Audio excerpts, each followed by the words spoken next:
춘천중앙교회 오니까 마음이 푸근하네요. 윤철중 목사님은 저를 굉장히 아끼고 사랑했던 그런 선배 목사님이시고, 또 유동선 목사님하고는 해외 선교를 많이 했었고, 또 장기동 목사님 또 해외 선교위원회에 가보니까 오셔서 해외 선교의 정신을 끊임없이 이어가는 춘천중앙교회가 되는구나 하는 생각 때문에 굉장히 반가웠습니다. 오늘 와서 이렇게 말씀을 전하면서도 이제 생각나는 것이, 윤철중만 계실 때는 기도원용사학교 함께하는 것 때문에 이제 여러분들도 많이 참석을 하셔서 여기도 혹시나 그 기도원용사학교에 참여한 분도 있을 줄로 알고요. 유동선 목사님하고 이렇게 할 때는 이제 우리 수양관에서 봄 가을로 기도 여행을 했었는데, 그때도 아마 참석하신 분이 많이 있으리라 생각이 들고, 또 몇 년 전이 생각 안 나지만 유동선 목사님 계실 때 제가 부흥회도 한번 온 기억이 있습니다. 이렇게 여러 가지 이렇게 얽히고 설켜서 춘천중앙교회 남의 교회 같지 않고 오늘 친정에 온 것 같은 따뜻함, 아주 이웃에 가까이 있는 교회처럼 느껴지는 좋은 교회라고 생각을 하고 있습니다. 여러분 그렇게 오늘 이렇게 말씀의 자리에 함께 하셔서 감사드리고, 또 코로나19 중에서도 이렇게 오셔서 함께 말씀 듣는 여러분에게 하나님의 은혜가 풍성히 임할 수 있기를 원하고, 동영상으로 또 말씀을 듣는 분들에게도 같은 은혜와 축복이 있기를 주님의 이름으로 축원합니다. 제가 한 번은 이제 공영방송 TV를 보고 있었는데 노사연 씨가 나와서 노래를 하더라고요. 노사연 씨가 믿음이 좋지요. 현미 씨 조카잖아요. 현미 씨는 우리 교회 총동원 주일 때 한 번 오셔서 이렇게 간증도 하고 노래도 하고 그랬었는데, 노사연 씨도 신앙생활 잘하죠. 그래서 이제 그렇게 생각을 했는데, 공영방송에서 이렇게 노래를 하는데 들어보니까 가사가 이런 가사예요. 큰 것도 아니고 아주 작은 한마디, 지친 나를 꼭 안아주면서 사랑한다, 정말 사랑한다 라고 말을 해준다고 하면 나는 사막길을 걷는다고 할지라도 꽃길이라 생각할 겁니다. 우리는 늙어가는 것이 아니라 조금씩 익어가는 겁니다. 우리는 늙어가는 것이 아니라 조금씩 익어가는 겁니다. 저 높은 곳까지 함께 가야 할 사람은 바로 당신 그대뿐입니다. 이런 노래를 하고 있었어요, 공영방송에서. 제가 이제 그 방송을 들으면서 야, 믿음이 여전히 좋구나. 그러니까 이게 공영방송에 나와서도 담대하게 복음송을 하지, 저는 그 노래가 새로 나온 복음송인 줄 알았어요. 가사가 복음송 같아요. 나중에 이제 그래서 끝난 다음에 제가 찾아보니까 그 노래가 바램이라는 노래였었는데, 한번 해볼까요? 바램이라는 노래인데 그 바램이라는 노래의 끝부분이 너무나 복음송 같더라고요. 정말 큰 것도 아니고 작은 한마디, 지친 나를 꼭 안아주면서 사랑한다, 정말 사랑한다 라고 누군가가 말을 해준다고 하면 나는 지금 사막길, 고난과 시련과 역경의 가시밭길을 걸어간다고 할지라도 꽃길이라고 생각할 거다. 너무 아름다운 노래지요. 우리 노래를 할 수 없으니까 한번 인사하겠습니다. 옆에 있는 분들 지금 코로나 때문에 가까이 가서 안아줄 수는 없지만 눈을 바라보시면서 사랑합니다, 정말 사랑합니다 라고 하면 다시 한번 인사하겠습니다. 진짠가요? 정말 우리가 살아가는 시대에 다 위로가 필요한 것 같아요. 너무 힘들지요. 코로나19로 말미암아서 힘들지 않은 사람이 하나도 없죠. 다 힘들지요. 서로 만날 때마다 사랑한다, 정말 사랑한다, 위로합니다, 격려하고 힘을 주고 용기를 주는 것이 우리에게 필요하다 하는 생각이 들어갑니다. 저는 모태신앙이에요. 우리 외할머니가 교회가 없던 시대니까 한 20리길을 걸어다니면서 신앙생활을 하셨고, 저희 외할머니가 이제 한 20리 걸어다니면서 신앙생활을 하시다가 저희 어머니를 이제 데리고 다니셨죠. 딸이니까. 그래서 우리 어머니가 예수를 믿게 되었고, 우리 어머니가 이제 시집 올 때 혼자 오지 않고 예수님 모시고 와가지고, 우리 집안은 이제 예수를 안 믿는 집안이었는데 우리 어머님이 시집 오신 다음에 우리 아버지 믿고 우리 온 집안 전체가 다 예수를 믿게 되었고, 지금은 목사도 여러 명 나오고 장로도 나오고 뭐 다 믿는 사람들이죠. 그래서 이제 우리 어머니가 시집 올 때 예수님 모시고 와가지고 우리 집안 전체를 구원하는 놀라운 열매를 맺게 되었습니다. 저도 우리 어머니가 이제 저를 육신적으로 낳아주신 어머니일 뿐 아니라 믿음으로 낳아주신 믿음의 어머니예요. 저희 어머니는 저는 이제 육신의 어머니인 동시에 믿음의 어머니죠. 제가 모태신앙이기 때문에 어머니 이제 뱃속에서부터 교회 다녔고, 그리고 어렸을 때부터 한 번도 교회 빠진 적이 없고, 우리 어머니에게 복음 들었고, 복음 듣고 난 다음에 예수님을 구주와 주님 영접하고 믿음으로 제가 구원받았죠. 우리 어머니는 저를 육신으로 낳아주신 동시에 믿음으로 낳아주셔서 제가 항상 이제 우리 어머니의 은혜를 생각할 때 갑절로 그 은혜를 생각합니다. 육신으로 낳아주신 은혜도 감사하고 영적으로 믿음으로 낳아주신 것도 감사하고 구원받게 된 것은 우리 어머니 때문이다. 우리 어머니의 기도와 전도 때문이다 하는 생각이 있어서 늘 제가 어머니에게 두 가지 빚을 지고 있죠. 사랑의 빚을 졌는데 하나는 육신으로 낳아주시길래 주신 그 은혜, 그 빚을 지고 있었고, 하나는 복음으로 저를 낳아주셔서 믿음으로 낳아주셔서 제가 하나님의 자녀가 된 것도 우리 어머니의 은혜다 하는 생각을 가지고 있습니다. 그리고 이제 교회 학교 다닐 때, 주일학교 때 여러 선생님들이 복음 전하고 또 전하면 우리 어머니가 들은 복음이 다시 확신되어지고 구원받은 은혜가 같이 감격되어지고, 우리 전도사님 또 우리 목사님들 통해서 계속적으로 전파되는 복음을 통해서 내가 구원받은 것이 확실하고 구원받은 것이 이렇게 큰 축복인 것을 깨닫게 되고 다시 또 감사하고 감격하고, 들으면 들을수록 좋은 게 복음이지요. 그래서 나는 복음에 많은 빚을 졌지요. 어머니에게, 주일학교 선생님들에게, 전도사님에게, 목사님에게 수도 없이 복음을 들으면서 처음 복음 듣고 예수님 영접하고 구원받았고, 두 번째, 세 번째, 100번, 1000번, 만번 복음 들으면서 구원받은 확신도 갖게 되었고, 구원받은 은혜에 대한 감사와 감격도 넘치게 되었고, 구원받은 은혜에 대한 감사와 감격이 있으니까 막 찬양하면 눈물이 나오고, 기도하면 막 북받쳐 오르고, 십자가를 바라보면 감격이 있고, 이런 구원의 감사와 감격을 회복하게 되고, 이게 너무 좋으니까 이 복음을 나도 다른 사람에게 전해야 되겠다. 그런 이제 사명감 가지고 신학 공부하고 목사가 되어서 평생 동안 이 강단에서 이 복음을 전하고 복음을 외치고 수많은 사람들이 복음 듣고 예수 믿고 구원받고 하나님 백성 된 줄로 믿습니다. 그러기에 우리는 누군가에게 복음의 빚진 자예요. 누군가의 기도와 전도를 통해서 우리가 예수 믿고 예수 알게 되었고 교회 왔고 예수님께 왔고 예수 믿고 구원받는 빚진 자죠. 이런 빚을 지면 우리의 마음속에 어떤 마음이 생기나요? 빚을 갚아야지. 빨리 빚을 갚아야지. 그런 마음이 생겨요. 그러기에 우리는 모두가 다 복음의 빚진 자다 하는 사실을 꼭 기억하시면서 이 복음의 빚을 갚는 이 역사가 오늘 저녁에 있게 되기를 주님의 이름으로 축복합니다. 로마서 1장 14절 말씀 같이 한번 읽겠습니다. 헬라인이나 야만인이나 지혜 있는 자나 어리석은 자에게 다 내가 빚진 자다. 사도 바울의 고백이지요. 내가 오늘 복음 듣고 예수 믿게 된 것은 누군가가 나의 구원을 위하여 내가 복음 듣고 예수 믿고 구원받도록 나를 위해 기도한 사람이 있다. 나에게 복음을 전해준 사람이 있다. 내가 복음의 빚을 졌다. 그러니까 내가 모든 사람에게 이 빚을 갚아야 할 나는 복음의 빚진 자다라는 고백을 하고 있음을 발견할 수가 있습니다. 여러분과 저도 마찬가지지요. 한번 따라서 하겠습니다. 나는 빚진 자입니다. 나는 복음의 빚을 지고 있습니다. 그럼 이 빚을 갚아야 돼요. 갚을 때까지는 마음이 편치가 않지요. 이 복음의 빚을 갚아야죠. 복음의 빚을 갚는 방법이 무엇인가요? 복음을 전파하는 거죠. 복음을 전하는 거다. 그렇게 말할 수가 있습니다. 그럼 복음의 빚을 갚기 위해서 복음을 전해야 되는데 복음 전파에 5가지 단계가 있어요. 그 첫 단계가 무엇일까요? 기도예요. 복음 전파는 기도로 시작을 합니다. 믿으시면 아멘. 믿으시면 두 손 들고 아멘. 할렐루야. 우리는 다 복음의 빚진 자예요. 이 복음의 빚을 갚으려고 할 것이면 복음을 전해야 돼요. 그럼 복음 전도는 어떻게 시작되느냐? 기도로 시작해요. 베드로가 하루는 제6시 기도 시간이에요. 제6시 기도 시간에 6시는 오늘날 시간으로 하면 6을 더하면 돼요. 그럼 6시면 몇 시예요? 12시예요. 정오에 베드로가 기도하려고 지붕에 올라갔습니다. 유대 나라의 지붕들은 평평해요. 그러기에 조용한 곳 하나님과 단독자가 되어서 기도하려고 깊이 기도하려고 베드로가 제6시 오늘 12시에 낮 12시에 기도하려고 지붕에 올라갔습니다. 이 기도하는 가운데 하나님께서 환상을 보여주었는데 하늘에서부터 내 귀에 달린 보자기가 내려와요. 그 보자기에 유대인들은 부정하다고 생각했던 먹을 수 없는 각종 짐승들이 있어요. 그 뒤에 하나님의 음성이 들려와요. 잡아먹어라. 베드로가 뭐라고 말할까요? 이게 부정한 거 잡아먹을 수가 없습니다. 그게 하나님의 음성이 또 들려요.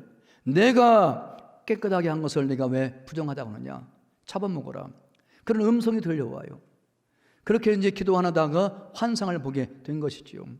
그러고 난 다음에 하나님께서 환상을 통해서 음성을 알려주시지요. 그래서 베드로가 이제 전도한 내용이 사도행전 10장에 쭉 기록되어 있는데, 여기에 보면 이렇게 이제 이 환상을 보고 난 뒤에 집에 들어왔더니 사람들이 밖에 찾는 거예요. 이제 요바에 있는 베드로에게 이 고넬료가 사람을 보낸 거죠. 고넬료도 그때 기도하다가 하나님의 음성을 들은 거예요. 요바에 가면 피장의 집에 시몬이라고 하는 베드로가 있는데 그걸 청해서 복음 들어라. 그래서 이제 고넬료가 사람을 보냈던 거죠. 그래서 고넬료가 사람을 보낸 사람들이 이제 베드로를 찾으니까 베드로가 그들을 영접하고 그들의 말을 듣고 난 뒤에 그들에게 같이 가요. 같이 갔더니 고넬료가 그에 가까운 일가 친척들과 이웃들을 불러 모아놓고 기다리고 있어요.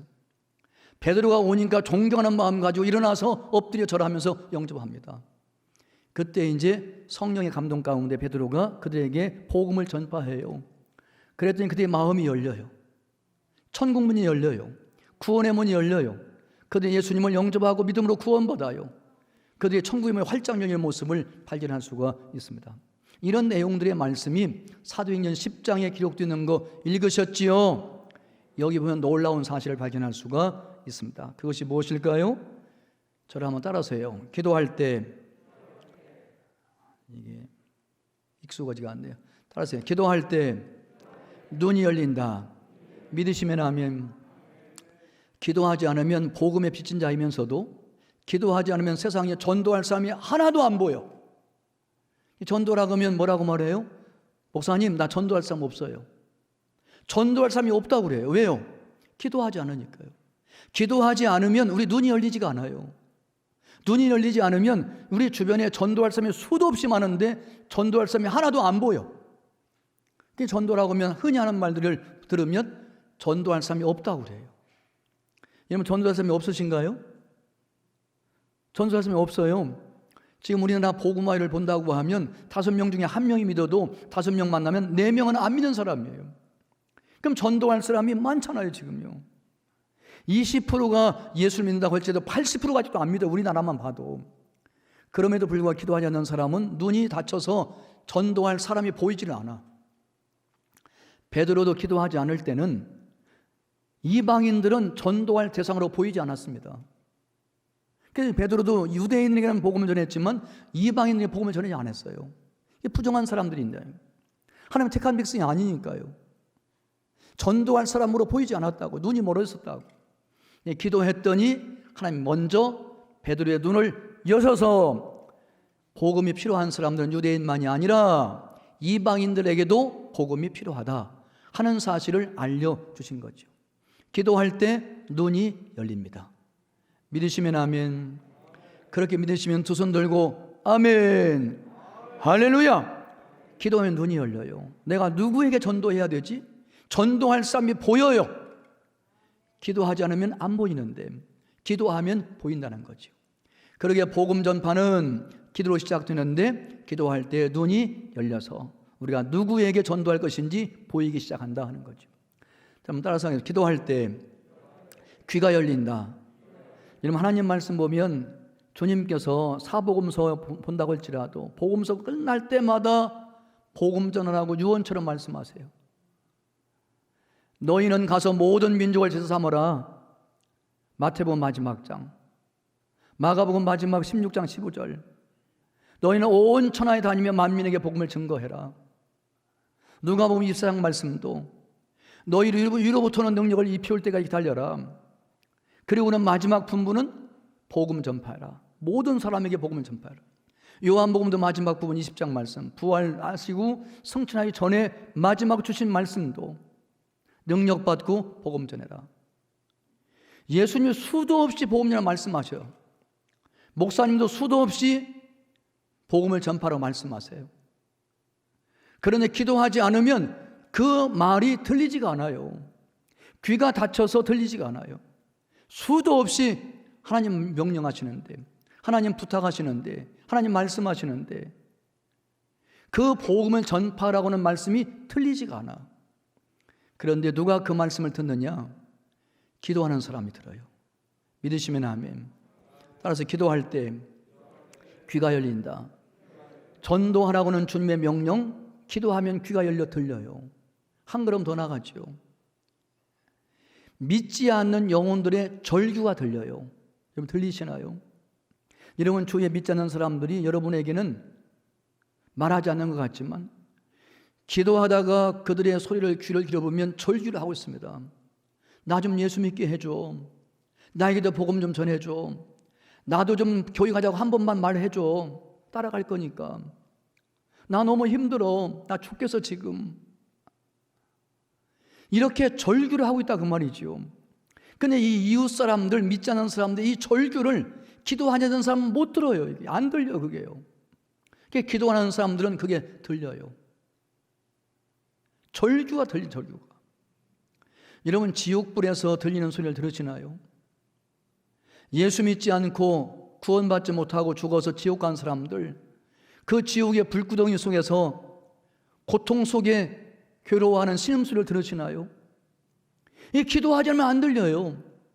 그냥 기도하면 지옥의 그 신음소리가 들려요. 들려요. 이게 기도할 때 귀가 열려서 주님의 명령도 들리고 믿지 않는 사람들의 절규도 들리고 지옥불에 떨어져서 아파하는 고통 소리도 들리게 된다 그 말이죠. 이럴 때 우리가 전도가 시작되는 겁니다. 믿으시면 아멘. 따라서요, 기도할 때 눈이 열린다. 누구에게 전도할지. 따라서요, 누구에게 전도할지. 기도할 때 귀가 열린다. 주님의 명령이 들린다. 믿지 않는 사람들의 절규가 들린다. 지옥에서 고통 소리가 들린다. 소리가 들려요. 여러분 기도하면 길이 열려요. 길이 열려요. 우리가 누구에게 가서 전도할 것인지 하나님이 길을 여신다 그 말이죠. 길이 열려. 기도하면 입이 열려. 기도하지 않으면 벙어리예요. 말은 할 줄 아는데 다른 말은 열심히 하는데 다른 말은 막 침을 튀우며 말을 하는데 복음은 한마디도 못 전해요. 그런데 기도하면 입이 열려요. 믿으시면 아멘. 기도하면 입이 열려요. 복음을 전하게 된다 그 말이죠. 그렇게 입을 열어 복음을 전하면 하나님이 하늘문을 여세요. 구원의 문을 여세요.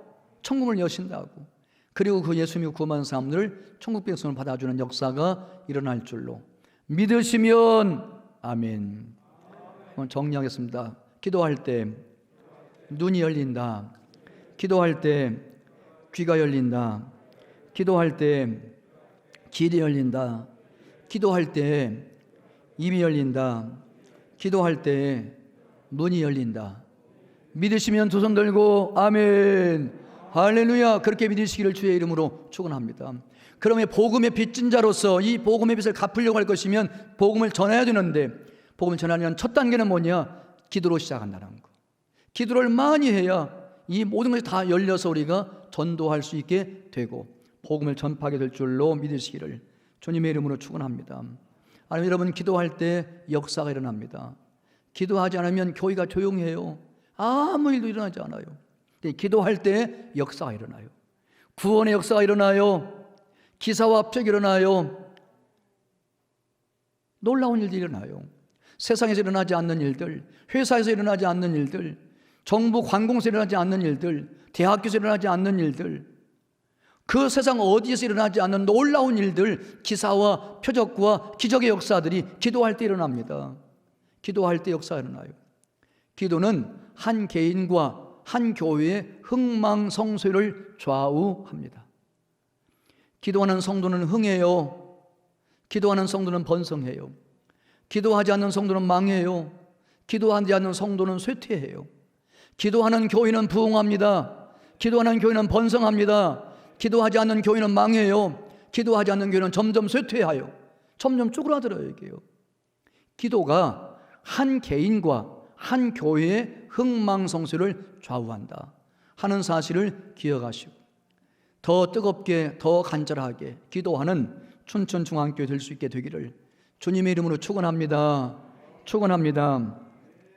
우리가 복음의 빚진 자로서 복음의 빚을 갚으려고 할 것이면 복음 전파를 해야 되는데 복음을 전하는 두 번째 단계는 전도 대상자 정하기예요. 어떤 교회는 전도 대상자를 VIP라고 하는 교회도 있고 어떤 교회는 태신자라고 하는 교회도 있고 어떤 교회는 그냥 전도 대상자라고 하는 교회도 있는데 말은 다르다고 할지라도 마찬가지지요. 우리가 기도하다 보면 누구에게 전도할 것이 생각나요. 평균적으로 한 사람 앞에 믿지 않는 친구가 7명은 있다고 그래요. 누구나. 기도하지 않는 사람은 하나도 없다고 그러지. 아니에요. 평균적으로 7명 있다는 거지. 그러기에 여러분 기도하며 찾아보면 얼마든지 내가 누구에게 전도할 것인지 하나님이 눈을 열어 보여주신다고. 기도의 대상자를 기도하다가 정하는 거죠. 베드로는 누가 전도의 대상이 되었나요? 이 환상 본 다음에 기도하다가 눈이 열려서 이방인도 유대인처럼 구원 받아야 되는구나. 이는 내가 유대인에게만 아니라 이방인에게도 복음을 전해야 되겠다. 전도의 대상자로 드디어 이방인을 생각하게 되는 거죠. 이것이 사도행전의 기록되어 있음을 발견할 수가 있습니다. 그들을 사랑하는 가운데 전도하게 돼요. 여러분이 이제 사람을 보내가지고 베드로를 청한 다음에 고넬료가 베드로가 오는 사이에 누구를 불러 모았나요? 누구를 불러 모았어요?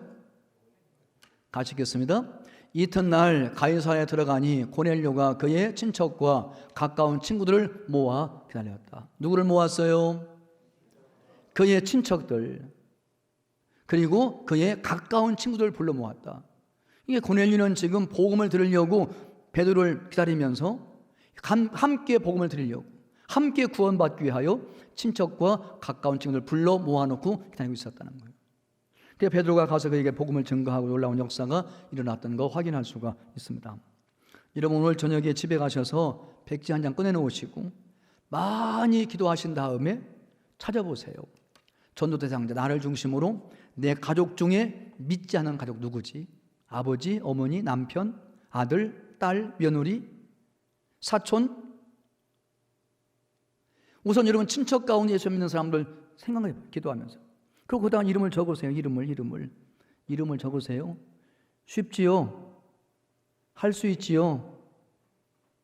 이름을 적어요. 쭉. 이름만 적어. 이름만. 그 다음에 좀 더 넓혀요.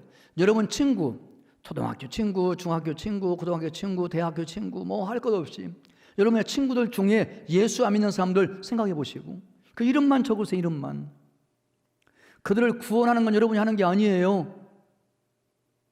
이름만 적어. 이름만 적어. 좀 더 넓혀.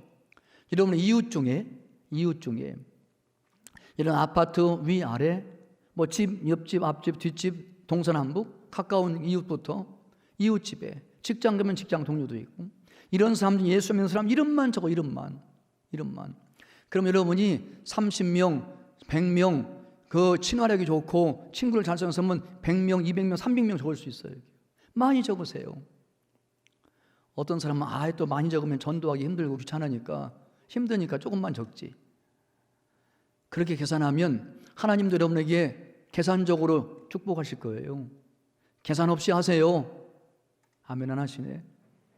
계산 없이 해요. 그게 하나님은 계산 없이 여러분에게 복을 주시지. 복은 계산 없이 많이 받기 원하면서도 전도하라고 하면 조금만 하려고 그래요. 많이 하세요. 많이 적으면 그 중에 알곡도 많아지고 전도도 많이 되고 등록도 많이 하게 돼요. 많을수록 좋아요. 전도 대상자. 다른 면도 한번 찾아보세요. 그렇게 찾다가 그래도 또 더 찾으려고 하면 기도하면서 나를 중심으로 직장 동료, 선후배, 친구, 가족, 친척, 이웃 이렇게 한번 찾아보기도 하시라고. 엄청 많아요. 기도하지 않을 때는 하나도 생각 안 났는데 전도할 사람이 하나도 없어 생각됐는데 기도하면 기도할수록 전도할 사람이 눈에 열려서 많이 보여지게 돼요. 생각이 나요. 적어요. 그럼 100명, 200명 좋아요. 많을수록 좋은 거죠. 적어요. 저희 교회에서는 전도대상 정할 때에 가족 단위로 합니다.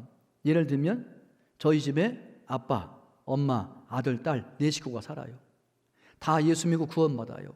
그럼 우리 가정은 전도 가족이에요. 전도자 가족.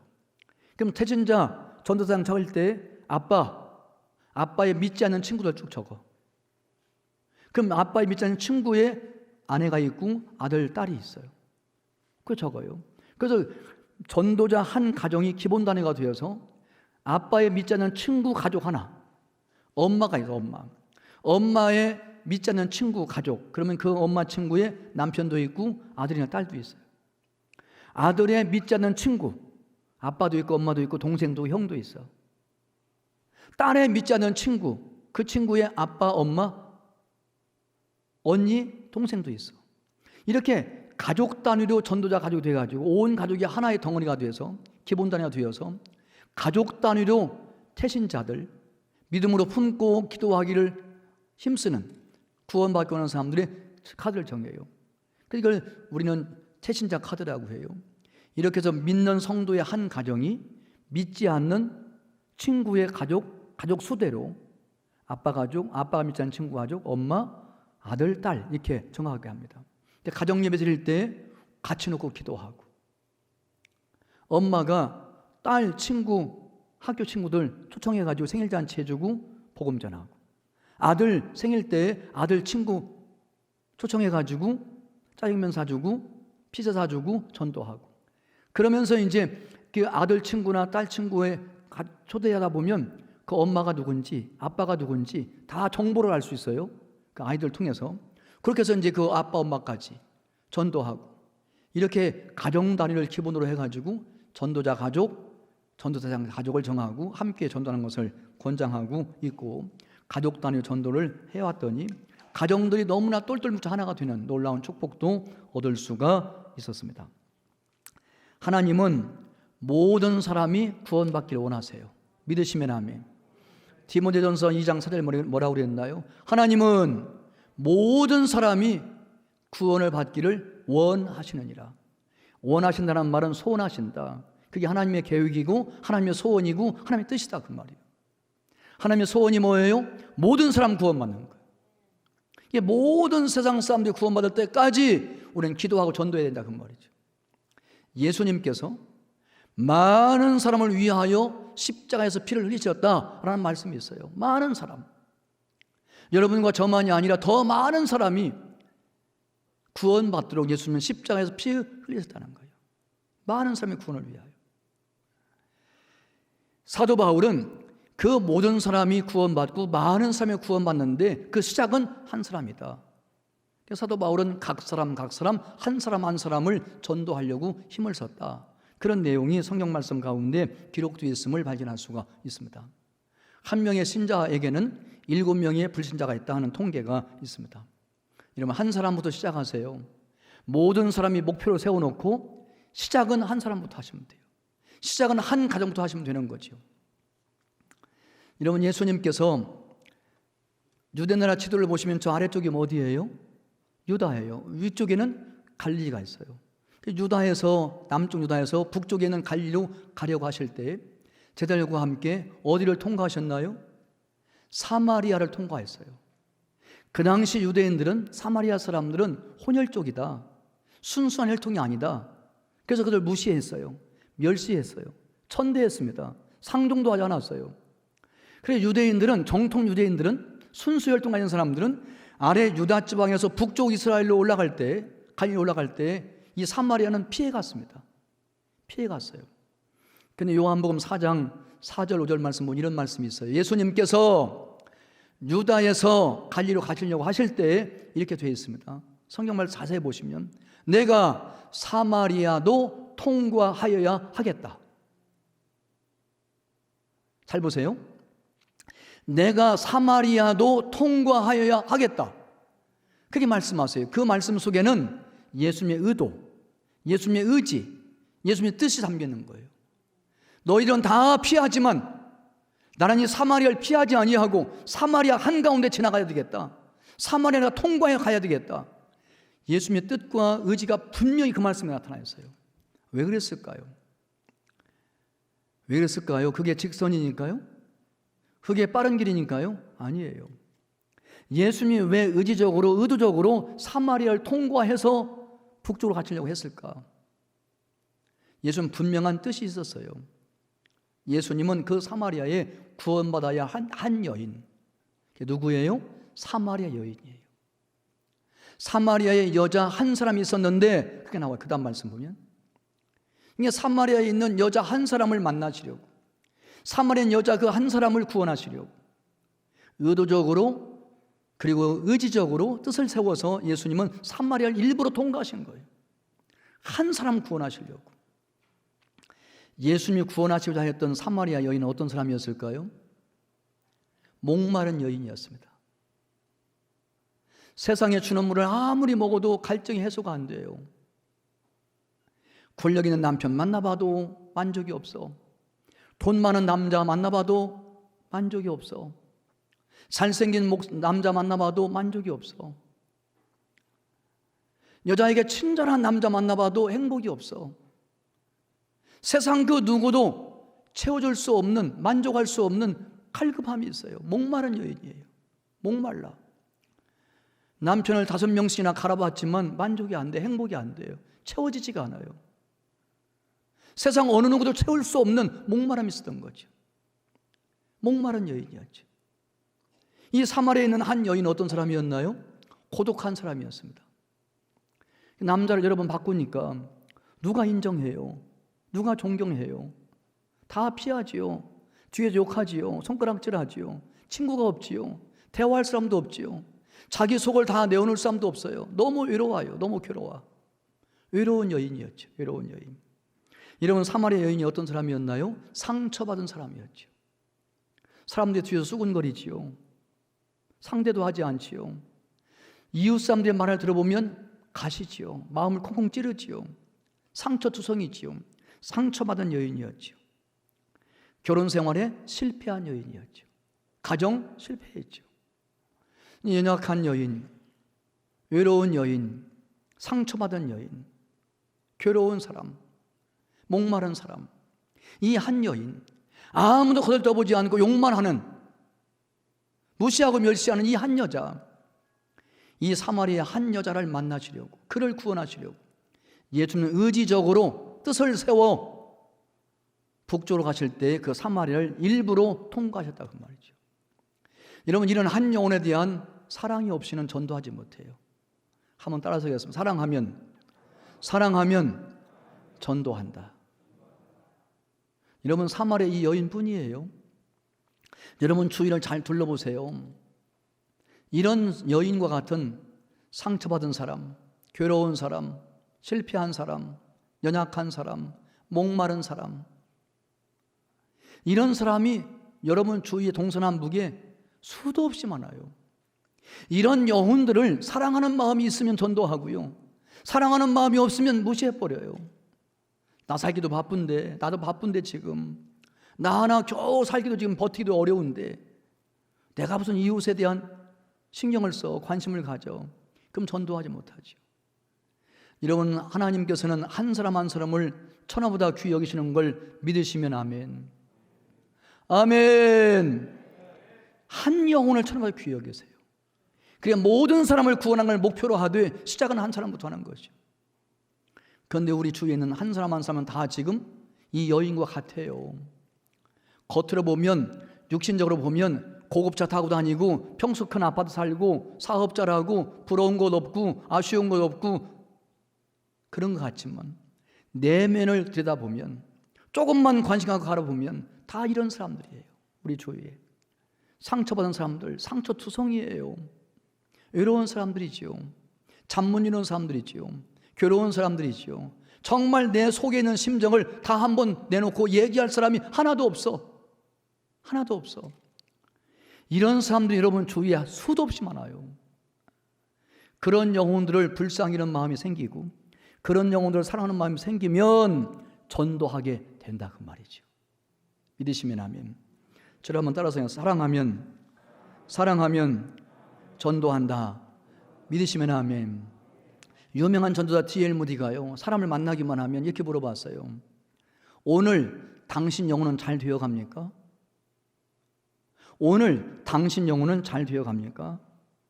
그럼 물어보면 사람들이 이렇게 대답해요. 왜 물어보세요? 그러면 D.L. 무디가 그렇게 얘기해요. 그게 내 직업이에요. 그게 내 직업이에요. 그러면서 이제 그가 복음을 전하는 모습을 발견할 수가 있습니다. 여러분, D.L. 무디가 어떤 백과사전 보면 지옥 갈 영혼 200만 명, 천국을 보낸 사람이라고 D.L. 무디의 일생을 평가해요. 지옥 갈 사람 200만 명을 천국을 보낸 사람. 여러분, 한 영혼 한 영혼을 사랑하며 한 영혼 한 영혼을 불쌍히 여기며 예수님의 마음을 가지고 그들을 바라보며 하나님께서는 그들을 천하보다 귀하게 한다는 생각을 가지게 되면 그들을 위해 기도하며 전도하게 된다 그 말이죠. 이럴 때 여러분들도 2명, 20명, 200명, 2000명 아멘 하시면 제가 끝까지 올려요. 2000명, 2만 명 빨리 아멘 해요. 2만 명, 20만 명 전도할 수 있습니다. 어떤 사람이 그렇게 얘기해요. 목사님 지금 코로나 시대에 사람도 못 만나고 마스크 쓰고 다니고 그리고 사람 만나기도 어려운데 어떻게 전도합니까? 여러분 항상 기억하세요. 위기가 기회예요. 아멘 안 하시네요. 위기가 기회예요. 그러기 때문에 전도해야 돼요. 지금요. 코로나 블루란 말 아시잖아요. 지금요. 발표되지 않아서 그렇지만 코로나 때문에 죽는 사람보다도 코로나 블루, 이 코로나가 장기화되면서 우울해요. 두려워요. 불안해요. 질병에 대한 두려움. 코로나19에 걸리면 어떻게 하지? 걱정, 의심, 염려. 이게 왜 이렇게 오래 가지? 짜증나요. 그래서 코로나 블루라고 하는 신종병이 생길 만큼 코로나 블루는 다 우울해요. 다 힘들어요. 다 두려워요. 다 불안해요. 이런 때야말로 정말 그들이 전지전능한 하나님이 필요할 때예요. 예수님이 필요할 때예요. 우리는 역으로 이런 때 치고 들어가서 복음 전하는 거죠. 이럴 때 놀라운 역사가 일어날 줄로 믿으시기를 주님의 이름으로 축원합니다. 오히려 지금이 전도하기 좋은 때예요. 좋은 때예요. 만나기 어렵다고 하지만 지금 식당 가보세요. 빈자리가 없어요. 카페 가보세요. 앉아가지고 다 얘기하고 있어요. 그런데 해결책이 없어요. 이런 때 우리가 이웃에 대한 사랑을 가지고 그를 만나며 복음 전하면 오히려 전도의 위기가 아니라 이 전도의 위기가 전도할 수 있는 좋은 기회가 될 수 있다. 그런 생각을 가지시고 전도하시기를 주님의 이름으로 축원합니다. 축원합니다. 다시 한번 따라서 나는 영혼을 위해 산다. 나는 영원을 위해 산다. 영혼만이 영원합니다. 한 영혼 구원하게 되면 하나의 영혼을 구원하는 것이에요. 이런 사명감 가지시고 전도할 수 있게 되기를 주의 이름으로 축원합니다. 복음에 빚진 자는 복음을 갚아야 되는데 이 복음에서 갚을 때 세 번째 단계는 관계 세우기예요. 이번 관계라고 하는 것은 복음이 전해지는 다리 역할을 해요. 관계를 잘 맺으면 그 관계를 통해서 복음이 전해진다 그 말이죠. 여러분 안드레가 먼저 예수님 만난 다음에 그의 형제였던 시몬 베드로에게 복음 전하잖아요. 예수님께 데려오잖아요. 그 구원받게 해요. 관계, 형제 관계. 넘겨보세요. 빌립이라는 사람이 있었는데 바로 이 안드레와 베드로의 한 동네 사람이에요. 한 동네 사람. 이름도 알고 누구네 집인지 알고 다 잘 알고 있는 사이죠. 동네 사람이죠. 이 관계를 통해서 이 빌립이라는 사람에게도 예수님이 소개되고 예수를 믿게 되고 제자가 되는 놀라운 역사를 이루는 모습 발견할 수가 있습니다. 넘겨보세요. 교회에 나오는데 영향을 미치는 것들을 조사해 보았더니 홍보는 몇 프로? 현수막 써붙이고 홍보한다고 해도 그건 2%.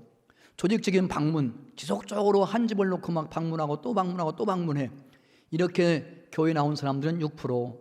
목회적 돌봄, 장례식을 잘 해드려. 믿지 않는 사람들이 감동받아. 결혼식 잘 해드려. 거기에 메시지가 있어. 그럼 그거 듣고 친구의 결혼 참석했다가 목사님 알게 되고 그가 전하는 주례사를 듣고 국회의원이 구세란 건 다르네. 감동이 있네. 그래서 목회적인 접촉을 통해서 구원받는 사람이 있어요. 교회 나온 사람 6%. 가장 많은 것은 뭐예요? 친구나 친척의 초청에 의해서 구원받는 거예요. 부모에 의해서 자녀가 구원받게 되고 친구나 친척의 초청받아서 교회 왔다가 복음 듣고 말씀 듣고 구원받는 사람이 몇 프로? 86%. 그러니까 대부분의 전도 열매는 뭘 통해서예요? 관계. 부모 자녀 관계, 형제 관계, 친구 관계, 친척 관계. 이런 관계에 의해서 관계에 이끌려 교회 왔다가 목사님 말씀 듣고 복음 듣고 예수님 구원받는 사람이 86%다. 관계는 복음이 전해지는 다리와 같다 하는 사실을 믿으시면 아멘. 저를 한번 따라서 하겠습니다. 관계는 복음이 전해지는 다리이다. 관계 전도가 가장 효율적이다 그 말이죠. 그 다음 중요한 게 무엇인가요? 관계를 맺고 그의 필요를 채워주는 거죠. 그 사람이 육체적, 정서적, 영적 필요가 있어요. 사람이라고 하면 누구나 다 세 가지 필요가 있어요. 육체적 필요, 먹고 입고 살아야 돼요. 식의주, 이 필요가 있어요. 이게 잘 채워지지 않는 사람이 있어요. 내가 누군가를 사랑하며 전도하고 기도한다고 하면 그 사람의 식의주 생활을 살펴야 돼요. 모자란 게 없나? 부족한 게 없나? 이걸 채워주는 거죠. 그 필요를 채워주는 거. 그 관계가 두터워지죠. 식의주, 정서적 필요, 고독하고 상처받고 외롭고 이런 사람들이 있어요. 이런 정서적으로 무엇인가를 필요한 사람들 정 채워주는 거지. 영적 필요가 있어요. 이건 느끼지는 못하지만 안 믿는 사람들도 영적 필요가 있어.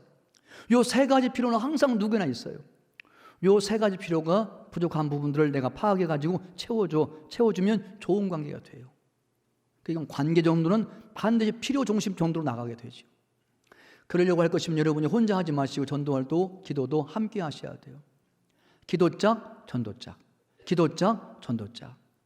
혼자 하지 말고 둘이, 셋이, 아니면 한 구역이 기도짝, 전도짝 되어서 함께 전도서 장자 내어놓고 같이 그들 구원을 위해 기도하고, 구역 모임 때 초대하고, 생일잔치 때 초대하고, 관계를 맺는 거, 친구를 맺는 거, 기도짝, 전도짝, 이걸 팀 전도라고 해요. 그리고 시간이 필요해요. 하루아침에 안 돼요. 시간을 함께 보내는 시간이 필요하다. 질적인 시간을 말해요. 질적인 시간. 이렇게 해서 여러분이 전도할 수 있게 될 줄로 믿으시고 함께 전도하시기를 주님의 이름으로 축원합니다. 축원합니다. 복음 전파의 네 번째 단계는 실제 복음을 전파하는 거예요. 실제. 같이 읽습니다. 또 이르시되 너희는 온 천하에 다니며 만민에게 복음을 전파하라. 어디 다녀요? 온 천하에 다니며. 사람이 사는 곳이라고 하면 섬에 혼자 살아도 거기 가야 돼요. 온 천하. 누구에게? 만민에게, 모든 사람에게 복음 전해야 돼요. 왜냐하면 하나님은 모든 사람이 구원받기를 소원하시니까. 이게 하나님의 소원이니까요. 우리가 하나님의 자녀라고 하면 아버지 소원을 이루어 드려야죠. 하나님 아버지의 소원이니까 이게. 온 천하 만민에게 복음을 전파해야 된다는 거죠. 다음 보세요. 같이 읽습니다. 천사가 이르되 무서워하지 말라. 보라 내가 온 백성에 미칠 큰 기쁨의 좋은 소식을 너에게 전하라. 복음이 뭐예요? 예수님을 구원하기 위해서 땅에 오셨다는 게 복음이에요. 큰 소식이에요. 빅뉴스예요. 소식 중에 가장 큰 소식이 예수님이 죄인을 구원하시기 땅에 오셨다 하는 이 소식이에요. 이게 복음이에요. 빅뉴스죠. 인류 역사 가운데 가장 큰 소식이 뭐냐? 예수님이 땅에 오셨다는 거. 하나님이신 예수님이 사람의 몸을 입고 사람을 구원하시려고 죄인을 구원하기 땅에 오셨다. 이 땅에 오셔서 우리의 모든 죄를 위하여 죄를 짊어져 십자가에 피 흘려 죽으셨다가 죄와 종민이 살 만에 부활하심으로 생명의 주가 되셨다. 그 예수를 믿으면 누구든지 죄에서 구원받는다. 죽음에서 구원받는다. 이게 가장 큰 소식이에요. 가장 기쁜 소식, 가장 좋은 소식, 큰 기쁨이 좋은 소식. 이게 복음인 줄로 믿으시기를 주님의 이름으로 축원합니다. 제가 성경 말씀 전체를 가지고 사형리처럼, 여러분 사형리 들어보셨지요?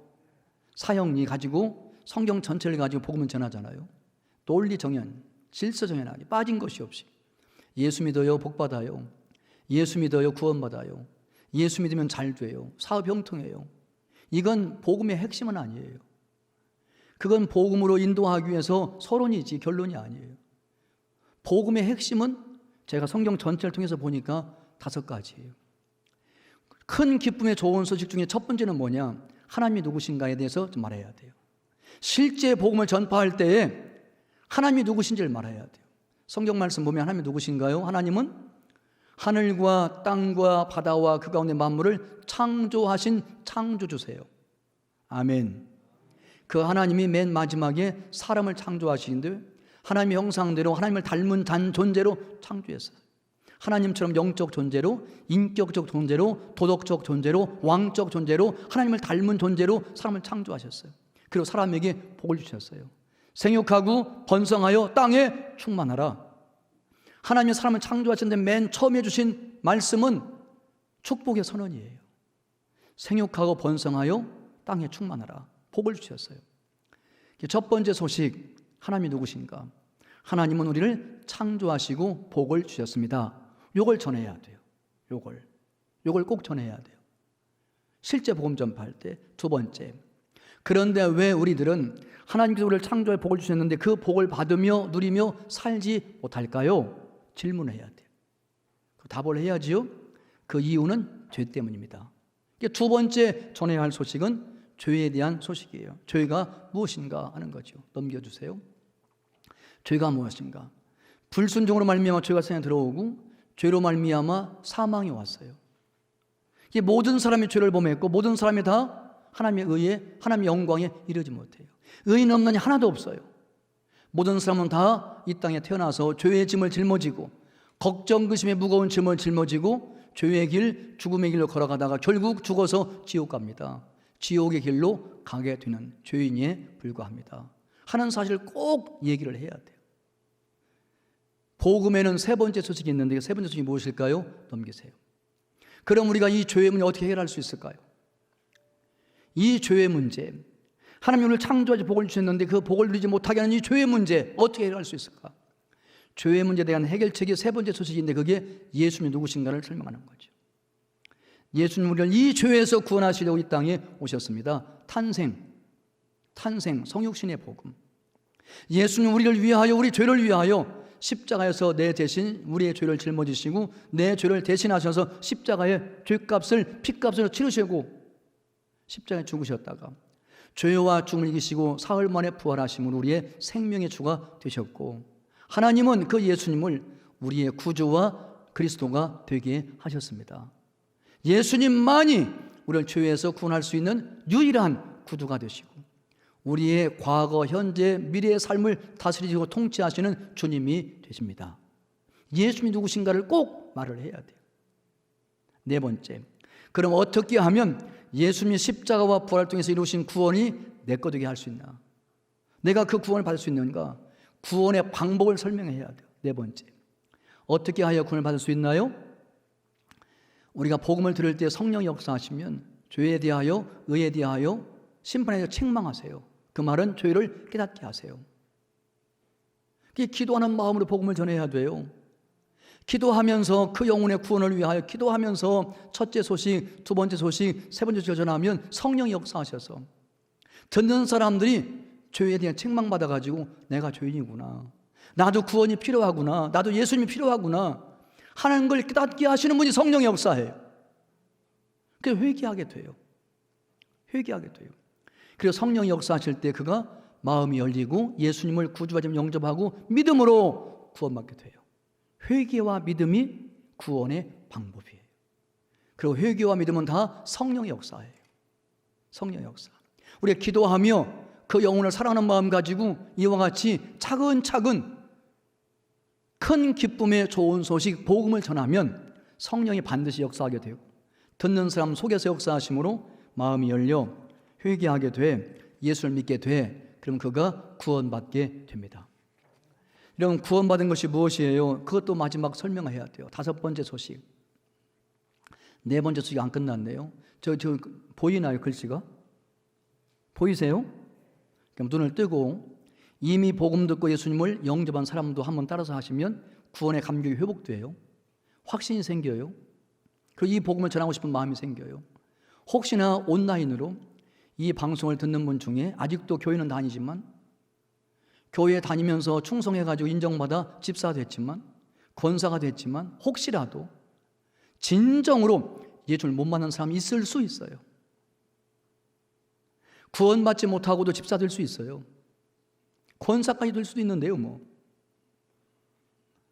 혹시라도 이 말씀을 듣는 분 중에 방송으로라도 혹시나 그런 분이 있을지 몰라서 진실된 마음으로 여기 영접기도 한번 저 같이 한 토막 한 토막 따라서 하도록 하겠습니다. 눈 뜨시고 보시고요.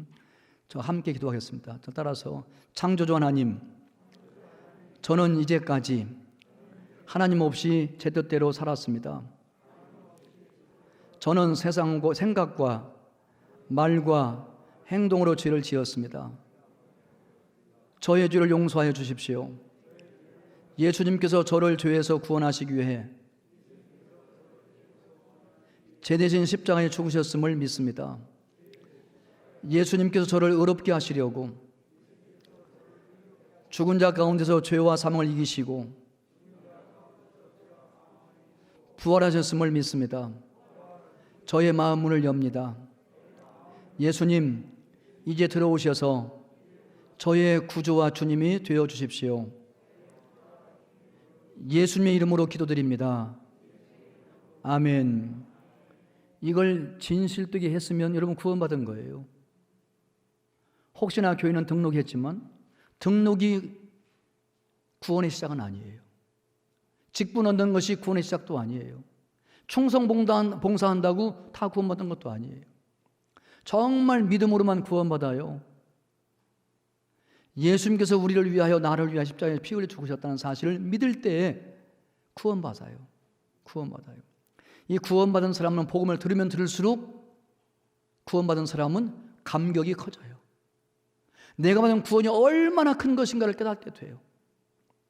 히브리서에 보면 우리가 받은 구원을 뭐라고 그랬나요? 큰 구원이라고. 우리가 받은 구원이 왜 큰가요? 우리가 받은 구원이 큰 이유는 하나님의 크신 사랑으로 우리의 구원이 시작되었기 때문이에요. 우리의 구원을 계획하신 분은 하나님 아버지세요. 그 하나님의 큰 사랑으로 우리의 구원이 시작되었어요. 우리가 받은 구원이 왜 큰가요? 예수님께서 큰 대가를 지불하시고 십자가를 통하여 우리의 구원을 이루셨기 때문에 우리의 구원은 큰 구원이에요. 그러기에 우리 받은 구원은 큰 구원이죠. 그러니까 복음을 들으면 들을수록 구원받은 사람도 구원에 대한 감사와 감격이 북받쳐 올라서 이 복음을 전하지 않을 수 없게 되기 때문에 복음은 1000만 번 들어도 지나치지 않아요. 1000만 번 들어도 지루하지도 않아요. 들으면 들을수록 새롭고 들으면 들을수록 하나님의 사랑이 더 크게 다가온다 그거죠. 그게 우리의 신앙생활의 알맹이에요. 핵심이에요. 이 복음의 감격이, 구원의 감격이 회복되는 귀한 역사가 있기를 주의 이름으로 축원합니다. 5번째 소식 마무리예요. 그럼 구원받았다고 할 때 그 구원이 무엇인가요? 이런 예수님 구원받으셨나요? 그 구원이 뭐예요? 구원은 에베소 2장 8절 9절 말씀에 이렇게 되어 있죠. 너희가 그 은혜를 인하여 믿음으로 말미암아 구원을 받았나니 이 구원은 너희에게서 난 것이 아니라 하나님의 선물이라. 따라서 구원은 하나님의 선물이다. 믿으시면 아멘. 이러면 선물은 돈 주고 사는 건가요? 아니에요. 나를 사랑하는 사람에게 받는 거예요. 나를 사랑하는 사람이 나를 생각해서 선물을 사갖고 오면 나는 그냥 선물에서 받고 우리는 뭐만 하면 돼요? 감사합니다. 감사합니다. 감사하면 돼요. 너희가 그 은혜를 인하여 믿음을 말미암아 구원을 받았나니 이는 너희에게서 난 것이 아니라 하나님의 선물이다. 이는 누구든지 뭐하지 못하게 자랑하지 못하게 하려 합니다. 그럼 구원받은 사람은 자랑하지 말고 뭐 해야 되나요? 감사해야 되죠. 믿으시면 아멘. 구원의 선물을 받고 보니까 끌려봤더니 그 구원이라는 선물 속에 한두 가지만 있는 게 아니에요. 제가 이제 신학교 다닐 때 아르바이트 해가지고 돈을 벌어가지고 제가 이제 신세 지고 있는 우리 큰누님네 집에 조카들이 있어요. 그럼 제가 아르바이트해서 이제 돈을 벌면 제가 이제 큰누님 집에서 학교를 다녔으니까 조카들에게 그 집 밑에 슈퍼에 들어가서 3,000원짜리 종합선물 세트를 사요. 조금 돈을 많이 벌면 5,000원짜리 종합선물 세트를 사요. 그럼 거기 아이들이 좋아하는 거 다 들었어. 사탕도 있고 과자도 있고 딱지도 있고 비행기도 있고 자동차도 있고 숨도 못 쉬어. 여러 가지 아이들 좋아하는 선물 다 들었어요. 그게 종합선물이죠.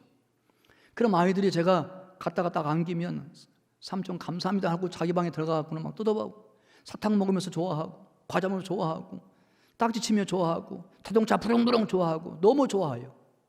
이게 종합선물이죠. 우리가 회개하고 예수를 믿으면 구원받아요. 그 구원을 받고 보니까 그게 종합선물이 하나님의. 열어보니까 거기에 죄사함과 성령이 있어요. 과거에 지은 죄 다 사함받고 미래의 죄와 싸워 이길 수 있는 능력, 성령이 우리에 임하세요. 죄사함과 성령 받아. 이게 구원이에요.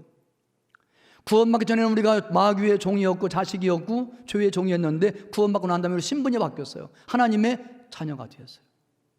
하나님을 아버지가 부르며 그의 사랑받는 자녀로 사는 신분이 바뀌었어요. 하나님의 자녀가 된 것이 구원받은 것. 영생과 천국을 얻게 되었어요. 구원받기 전에는 지옥 가고 멸망해야 되는데 멸망과 지옥 대신에 영생과 천국을 얻게 되었다는 거죠. 이게 전부 다 구원이에요. 평안과 기쁨도 얻게 되는 거죠. 종합선물이죠. 하나님 종합선물. 이 종합선물 받으신 여러분들 자랑하지 말고 하나님께 감사하고 찬송하고 감사하고 찬송하고 감사하고 찬송해서 우리가 하는 것이 예배예요. 예배의 정신은 감사예요. 구원받은 은혜에 대한 감사와 감격 가운데 찬송을 드리고 기도를 드리고 헌금을 드리고 모자라 이 몸밖에 없습니다. 하나님, 이 몸 받으소서. 마지막 드리는 것이 자기 몸이에요. 자기를 드리는 거, 자기를. 그게 예배의 절정이에요. 매번 선포되는 말씀을 통하여 구원의 진리를 다시 듣고 또 들으면서 내가 받은 구원이 얼마나 큰 것인가를 감격하는 것이 예배예요. 그게요. 그러기에 예배에 감격이 있는 거죠. 십자가를 바라보고 있으면 눈물이 나오지요. 찬송을 부르면 막 북받쳐 오르지요. 기도하다 보면 흐느끼지요. 말씀을 듣다 보면 나 같은 죄인 하나 구원하시려고 하나님 만세 전에 내 구원을 계획하시고 나 하나 구원하시려고 예수님이 십자가에 기꺼이 피 흘려 죽으시고 고난당을 희생하신 이걸 생각하면 감사지요. 감격이지요. 만입이 있어도 다 감사하죠. 그러기에 이 구원에 대한 감사와 감격은 천국 가서까지 영원토록 할 일은 그 하나밖에 없는 거 기억하시면서 오늘 말씀을 듣는 중에 다시 한번 구원의 감사와 감격이 여러분이 회복될 수 있게 되기를 주님의 이름으로 축원합니다. 우리가 복음을 실제 전할 때 5가지를 꼭 빼놓치면 안 돼요. 이걸 5분에 할 수도 있고 10분에 할 수도 있고 여기 예화까지 집어넣으면 1시간 할 수도 있고 5일 동안 할 수도 있고요. 그런 이 기본은 딱 가지고 있어야 돼요. 그래 언제나도 누구에게든지 그때그때 시간 맞게 5분 만에 5가지 말할 수도 있고 10분에 할 수도 있고 50분에 할 수도 있고 얼마든지 시간을 조정하면서 우리가 이 실제 복음을 전해야 되는데 복음 전할 때 여러분이 미인 대칭축으로 전도하기를 주의 이름으로 축원해요. 미인 대칭축은 아시지요? 미소 짓고 인사하고 대화하고 칭찬하고 축복하고 이게 좋은 관계를 맺는 원리예요. 이런 누구하고든지 좋은 관계 맺기 원하시면 만나면 뭐해요? 만나면 뭐해요? 얼굴을 볼 수가 없네. 만나면 뭐 하세요? 미소 웃는 얼굴에 뭐 뱉어요. 그게 좋은 관계 맺는 게 원리예요. 만날 때마다 누구든지 좋은 관계 맺기 원하시면 미소를 지으세요. 웃으세요. 그래 뭐 하세요? 인사하세요. 누가 먼저? 내가 먼저 인사하세요. 제가 서울신대 신대원생들하고 함께 한국의 건강에 성장하는 교회를 탐방하는 일이 있었는데 한 번 한 교회 가니까 신대원생들하고 딱 가서 앉아가지고 맨 처음에 방문한 교회에서 앉아서 기도하고 딱 보니까 강대상 왼쪽에다가 길게 현수막에 써 있는데 이렇게 써 있어요. 한번 따라서 해요. 인사만 잘해도 먹고는 산다. 교회 표 치고 그런 치고 난 처음 봤어요. 이렇게. 여기는 말씀을 배우고 복음을 전파하는 교회, 이게 표가 되어 있는데 그 교회는 교회 표가 인사만 잘해도 먹고는 산다. 이게 표예요. 우리가 다 충격받았어요. 야, 어떻게 교회 표가 저런 표가 다 있냐? 근데 목사님 철학이 분명해요. 교회에서든지 직장이라든지 동네든지 어디 가든지 사람 만나면 인사를 내가 먼저 한다는 거예요. 미소님이 은사하면 다시 봐. 웃고 인사하는데 그냥 무시할 사람 누가 있어요? 한 번, 두 번 반복 듣다 보면 기억을 해요. 충격을 받아요. 감동을 받아요. 어떤 사람이 회사 생활을 하는데 회사에 일찍 출근하면서 맨 처음에 회사 정문에 관리실에서 일하는 아저씨들에게 꼭 인사를 해요. 아저씨, 편히 주무셨지요? 오늘 좋은 날이네요. 건강하시지요? 감사합니다. 그리고 아침에 출근하면서 인사를 하고 들어가 웃으면서. 그냥 이제 회사에 들어가 출근하셔서 올라가가지고는 복도에 지나가면서 청소하는 회사 청소하는 아줌마들 만나면 아주머니 건강하시지요? 얼마나 애쓰세요? 수고 많으시지요? 계속 인사를 하고 다녀요. 인사. 그러니까 사람들이 관심을 줘요. 누구지? 아, 인사과 김대리래. 그러면 회사에서 이 관리하는 분들, 청소하는 분들 사이에 소문이 나요. 아, 인사과의 김대리래. 참 젊은 사람이 됐어. 인사를 잘해. 근데 한 번은 화장실에 인사부 이사님이 화장실에 있는데 청소는 아줌마들이 안에 계시니까 아무도 없는 줄 알고 화장실 바깥에 걸레질 청소하면서 아줌마들이 얘기를 한 거예요. 그 인사과 김대리 알지? 응, 알지. 아, 참 젊은 사람 인사도 잘해. 싹수가 있어. 그냥 1년 360 변함도 없어. 우리 같은 사람 무시하지도 않고 다른 사람 다 외면하고 지나가는데 그 인사고 김대리 있잖아. 당신도 알지? 너무 인사 잘해. 이 얘기를 누가 들었어요? 화장실 안에 지금 큰일 보고 있는 인사부에 이사가 들었다 그 말이죠. 그러니까 화장실 안에서 인사부에 김대리가 있어? 인사를 잘해? 사람이 됐구나. 그런 승진하는 거 아니에요. 그러니까 그 교회 목사님이 교회에 표를 내건 거, 이게 교회 표 치고는 참 이상하다고 싶을 정도로 그게 인사만 잘해도 먹고는 산다는 말이 들리지만 그게 사람 사는 근본이라 그거죠. 이게 전도하려도 마찬가지예요. 미인 대칭주 전도를 해야 돼요. 동네 사람들 보기만 하면 인사해야 돼요. 엘리베이터 만나면 인사해야 돼요. 미소 짓고 안녕하세요. 평안하시지요? 안녕하세요. 평안하세요. 잘 지내시지요? 이게 인사절이에요. 전도하려고 하면 미소 짓고 인사하고 그다음 대화를 시도해요. 대화를. 오늘 참 날씨 좋지요? 대화를 시도해요. 그리고 보면 칭찬할 게 있어요. 칭찬 한마디 해요. 그럼 마음이 열려 기분 좋아요. 거기다가 마지막 축복까지 한마디 해요. 감동하는 거죠. 이게 미인 대칭중으로 좋은 관계 맺으셔서 그 관계를 통해서 복음이 전해지는 미인 대칭축 전도를 하시기를 주님의 이름으로 축원합니다. 축원합니다. 한번 따라서 인사만 잘해도 먹고는 산다. 인사만 잘해도 전도가 된다. 믿으시면 아멘. 전도가 어려운 게 아니에요. 무슨 말 잘하는 무슨 말쟁이가 전도하는 게 아니에요. 미인 대칭 좀 잘해도 관계가 형성되고 좋은 관계 되면 그 관계를 통해서 복음이 전해지는 놀라운 역사가 있을 줄로 믿으시기를 주의 이름으로 축원합니다. 두 번째는 공감으로 전도하기. 뭘로 전도하기? 공감은 같이 느낀다는 거예요. 신들의 만찬이라는 드라마가 있었는데 이 드라마의 주인공이 둘이에요. 남자 주인공, 여자 주인공.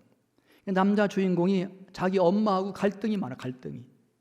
엄마하고 싸우고 갈등하고 마음 상하고 속상하고 너무 힘들고 아파 마음이. 남자 주인공이 그런 형태. 그냥 한 번은 이제 남자 주인공, 여자 주인공 데이트를 하다가 남자 주인공이 자존심이 있어서 말을 안 타가 그날은 엄마하고 싸우고 그 전날 너무나 마음이 괴로우니까 데이트하다가 자기 여자친구에게 얘기를 다 했어요. 엄마와의 관계, 엄마와의 갈등, 엄마에게 받은 상처, 이 마음이 아픈 것을 다 여자친구에게 말을 해요. 자존심 버리고 다 얘기해요. 그 여자친구가 그 남자친구가 엄마와의 갈등으로 생긴 마음의 상처와 아픔을 얘기를 하니까 그걸 같이 느껴, 같이 아파해. 그걸 공감이라고 해요. 그러면서 세 마디 해요. 저를 따라서 아프겠다. 따라서 하세요. 아프겠다. 많이 아프겠다. 눈물이 날 만큼 아프겠다. 그러니까 남자친구가 엄마와의 갈등이 받은 마음의 상처, 그 얘기를 들으면서 같이 느끼는 거예요. 그게 남자친구와 같이. 왜요? 사랑하니까요. 같이 느끼고 같이 아파하면서 참 세 마디. 아프겠다. 참 많이 아프겠다. 눈물이 날 만큼 많이 아프겠다. 그걸 뭐라고 해요? 공감. 남자친구의 그 아픔과 상처를 공감해 준 거예요. 세 마디. 짧게. 그랬더니 남자친구가 무너져 버린 거예요. 여자친구의 어깨에 머리를 기대고 막 펑펑 울기 시작한 거예요.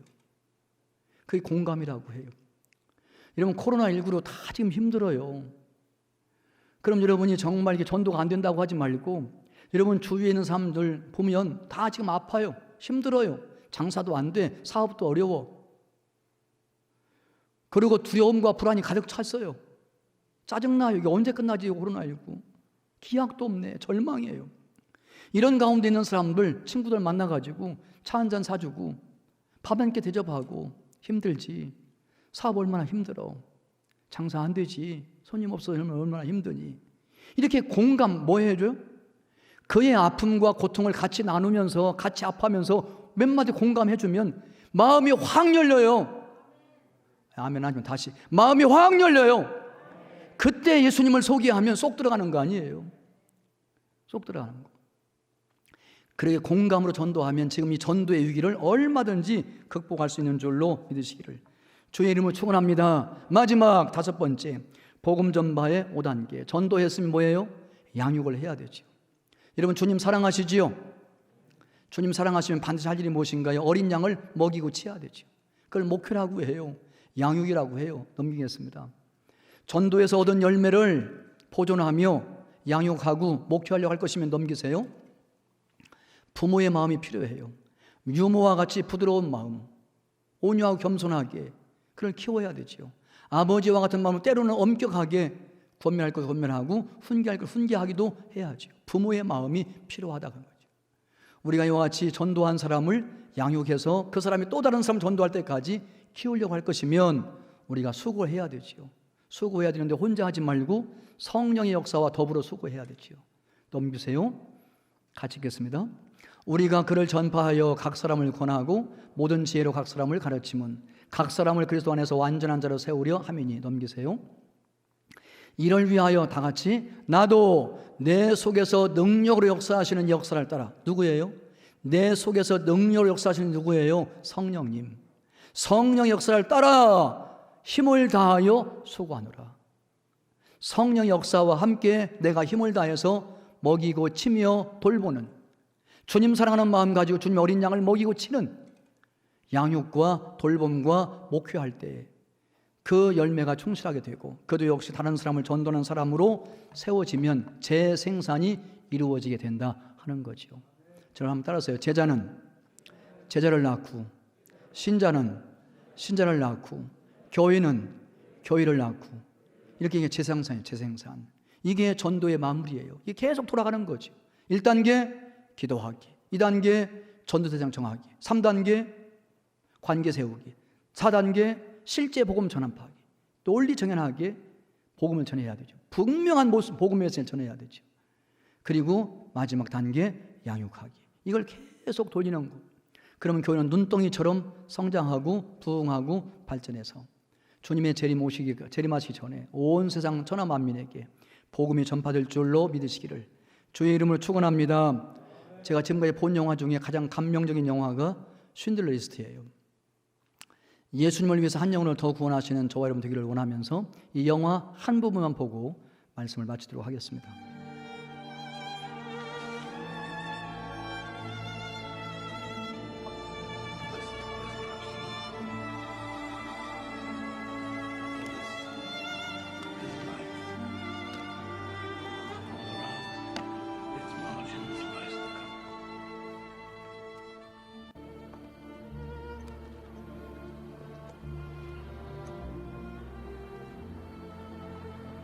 Hebrew from the Talmud, it says, whoever saves one life saves the world entire.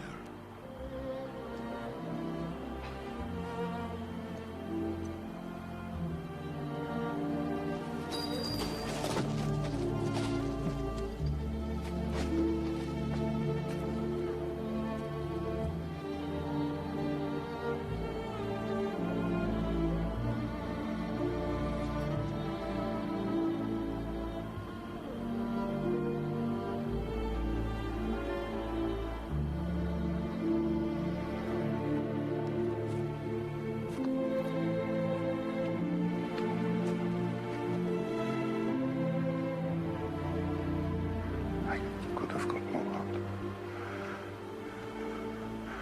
I could have got more. I don't know if I just...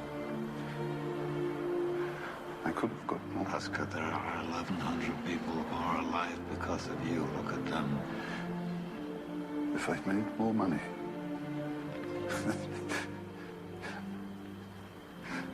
I threw away so much money. You have no idea. If I just... There will be generations because of what you did. I didn't do enough. You did so much.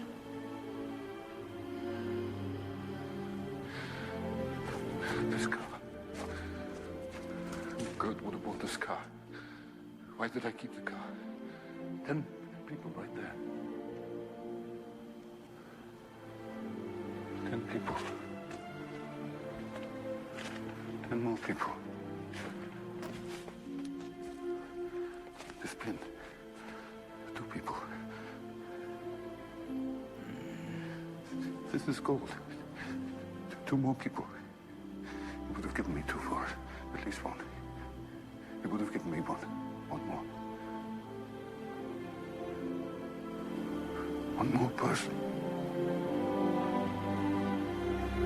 Person, Stan. for this.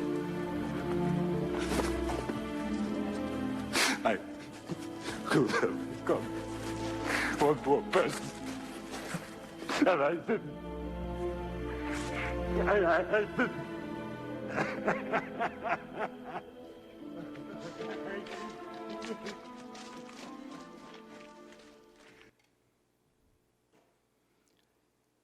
여러분 이 영화 보셨지요?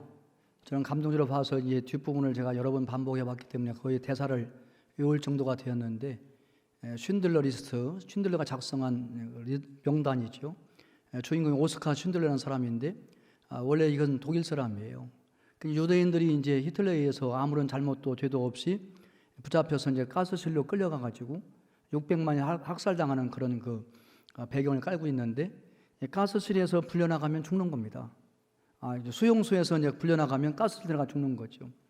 이게 죽어가는 사람들은 이제 사업에가 돈을 많이 번 다음에 오스카 쉰들러가 독일 사람이지만 히틀러가 하는 일이 용납이 안 돼요. 아무런 죄 없는 유대인들을 왜 붙잡다가 수용소에 가둬놓고 그 사람들을 가스를 보내가지고 한 명 한 명을 죽여 사람을 죽일 수가 있을까? 동의가 안 되는 거죠.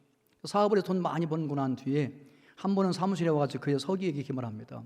저 가스에 끌려가 죽어가는 사람 한 명당 얼마의 가치가 있을까? 한 사람당 얼마의 가치가 있을까? 그 질문하고 자기가 평생 동안 사업에서 번 돈 가지고 저 수용소를 지키고 있는 독일 사람에게 돈 얼마를 주고 한 사람을 빼내서 살 길을 열어주는 이 일을 계산하는 거죠, 혼자.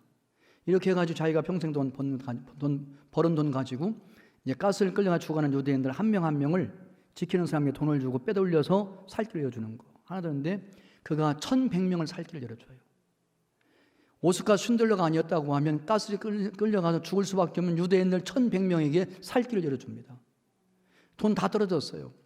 그것을 떠나려고 할 때 그게 마지막 장면 지금 보셨는데 그가 이렇게 이제 절규를 합니다.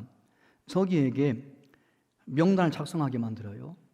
수용소에 있는 유대인들 살려줄 사람들 명단 작성하는데 옛날이니까 타이프를 다다다다다 수용소에 있는 유대인들 이름을 칩니다. 들어왔을 때 그걸 이제 서기가 명단 치다가 사장을 바라보죠. 오스카 쉰들러를. 그러면서 이제 이렇게 얘기합니다. 저랑 이 명분은 생명입니다. 이 명부에 이름이 올라가면 사는 거예요. 가스에 끌려가 죽을 수밖에 없는 사람이 그 명단에 올라가면 사는 거지. 여러분 기도하면서 전도대상자 이름을 써놓으시면 그 명부는 생명의 명부예요. 영원한 생명은 영원한 생명. 잠시 사는 것이 아니라 영원히 사는 거죠. 생명의 명단이죠. 이 명부는 죽음의 돌풍을 막아줄 방패가 됩니다. 이 명부는 선의 극치입니다. 우리가 할 수 있는 선행 중에 가장 큰 선행은 지옥 갈 영혼을 천국 보내는 겁니다. 죄로 죽을 수밖에 없는 영혼들이 영원한 생명 얻게 하는 것이야말로 가장 위대한 선행이에요. 가장 좋은 일이지. 이렇게 말을 해요. 이렇게 1100명을 이제 그게 구원에 살 길을 열어주는데 마지막에 이제 돈 다 떨어지니까 이제 떠나게 되는 건데 떠날 때 장면 보았지요. 이 차를 팔았더라고 하면 내가 10명은 더 살릴 수 있었을 텐데 내가 돈을 너무 많이 낭비한 거야. 그동안 사업에서 벌어놓은 돈 나만 위해 썼지. 사람들 살 길을 이런 데 쓰지 못했어. 낭비한 거야. 라고 막 혼자 막 절규에 울면서요. 오스카 쉰들러가. 그러다가 여기 달려있는 핀을 발견하고는 금으로 된 거. 이거 팔았다고 하면 2명은 더니. 아니 1명이라도 더 살릴 수 있을 텐데 내가 하는 거야. 내 잘못이야. 이러고 막 절규를 하잖아요. 그러니까 이제 가스에 끌려가서 죽을 사람들을 이렇게 1100명을 살 길을 주었는데 남아있는 가족들이 오스카 쉰 떠날 때 너무나 감사하니까요. 자기의 가족들 살 길을 준 오스카 쉰들이 너무 감사하니까 수용소에서 막 금리를 빼가지고 그걸 녹여가지고 영원히 잊지 못할 감사한 마음 담아서 반지를 만들어 끼워주잖아요.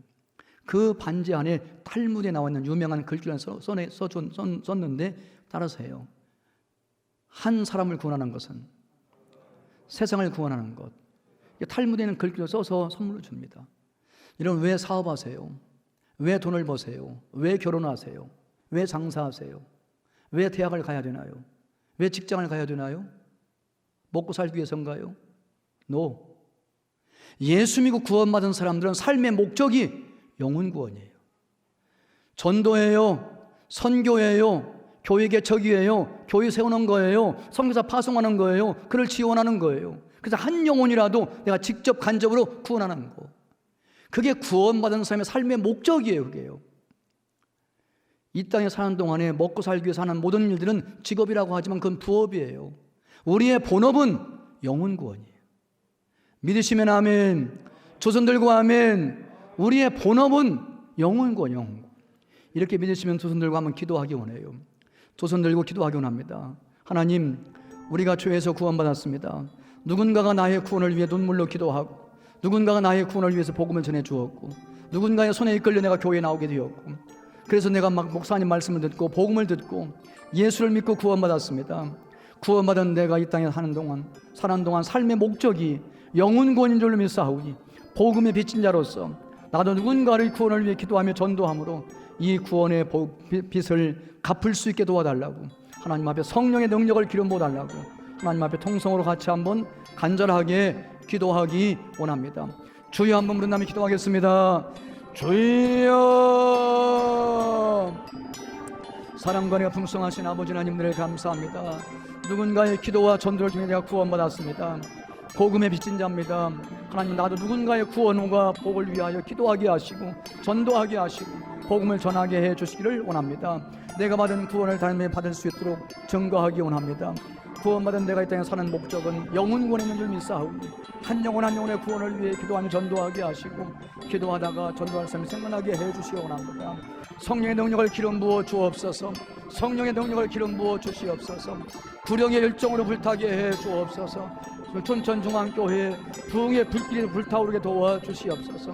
코로나19가 장기화되면서 지금 모든 사람의 두려움과 불안 가운데 있습니다.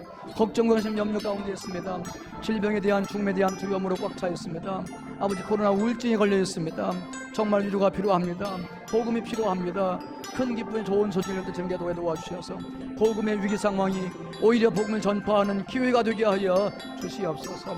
춘천중앙교회를 축복해 주셔서 여기까지 인도하신 것 감사함을 드립니다. 하나님, 이 시간 기도하는 우리 모두에게 성령의 능력을 기름 부어 주시옵소서. 성령이 임하시면 너희가 권능을 받고 가까운 데 먼 데까지 예루살렘과 온 유대와 사마리아 땅끝까지 이르러 예수님의 십자가 부활 증인되어 복음을 전파하게 될 줄로 믿사오니 이 여러 가지 복음의 위기 상황 가운데서 오히려 기회 삼고 복음을 증거할 수 있도록 역사해 주시어서 우리를 통하여 절대로 지옥에 보낼 수 없는 일가 친척과 친구와 일가들의 가족들에게 복음을 증거하게 도와 주시옵소서. 천하보다 귀한 한 영혼 하나님을 귀히 여기며 주님의 마음 가지고 그들을 바라보게 도와주시고 그들을 공감하며 미인의 징축으로 복음을 증거하게 좋은 관계 맺게 하셔서 복음 증거한 저희 모두가 될 수 있도록 역사해 주시옵소서. 하나님 아버지, 춘천중앙교회 세우시고 이 교회를 통해서 오고 오는 세대에 많은 영혼들 구원하시고 나시는 줄 믿습니다. 그동안도 오랜 역사 가운데 수많은 사람들에게 복음이 증거되고 춘천중앙교회를 통해서 수많은 영혼들이 구원받아 천국 백성 된 줄로 믿고 감사함을 드립니다. 이제 우리가 바톤을 이어받아 싸우니 복음의 빚진 자로서 이 구원의 복음, 이 복음의 빚을 갚기를 애쓰고 수고하는 춘천중앙교회 온 성도가 되게 하여 주옵소서. 기도할 때 눈이 열리고 누구에게 전도할 건지 귀가 열려 사람의 음성을 듣게 되고 절규를 듣게 되고 지옥의 고통스러움을 듣게 된다는 사실을 깨닫게 되어 싸우니 기도하게 해 주시옵소서. 기도할 때 또한 길을 지어서 전도할 사람에게 가게 하시고 입을 지어서 복음을 전하게 하실 때 하나님이 구원의 문을 활짝 여셔서 그들 구원받게 하실 줄로 믿사오니 기도하게 해 주옵소서. 기도하다가 전도 대상자를 정하게 해 주시옵시고 그들의 구원과 복을 위해 끊임없이 기도하게 하시며 좋은 관계 맺게 하시고 복음을 실제로 전파하게 하셔서 그들 한 사람 한 사람의 구원받는 열매들이 풍성하도록 축복해 주시옵소서. 전도한 그들을 또한 양육하게 하심으로 그들이 전도자가 될 때까지 관심 가지고 그들을 양육하고 먹이고 치며 돌보는 목자의 사명 감당케 해 주옵소서. 춘천중앙교회가 이 코로나19 상황이 장기화되면서 두려움과 불안 가운데 떨고 있는, 그리고 또한 걱정과 근심과 염려 가운데 살고 있는 우리 이웃들에게 관심하게 하시고 그들과 그 아픔을 나누며 공감하게 하셔서 마음을 열고 좋은 관계 맺게 하심으로 그 관계를 통하여 복음이 전해지게 도와 주시어서 많은 영혼들이 구원받는 역사가 있게 해 주시옵소서. 누군가가 기도하고 전도하여 사람들을 교회로 데리고 와서 매 주일마다 등록하는 사람 수가 많아지게 도와주시고 한 주도 빠짐없이 등록자가 있을 수 있도록 총천중앙교회를 축복해 주심으로 날마다 성장 부흥 발전하게 하여 주시옵소서. 위기의 때에 오히려 교회가 부흥하는 부흥의 기회, 전도의 기회가 될 수 있도록 축복해 주옵소서. 아버지 하나님, 목사님 더욱더 성령으로 충만하게 하시고 말씀 안에 풍성히 거하게 하시고 영혼 사랑으로 뜨겁게 하시고 목사님과 모든 장로님들과 권사님들과 모든 중직자들과 모든 성도들이 한마음 한뜻 되어 이 땅에 죽어가는 영혼들에게 구원의 복음을 선포하는 아름다운 교회 되게 하여 주시니 감사합니다. 더욱 귀하게 쓰임받는 영광 누리게 하여 주시옵소서.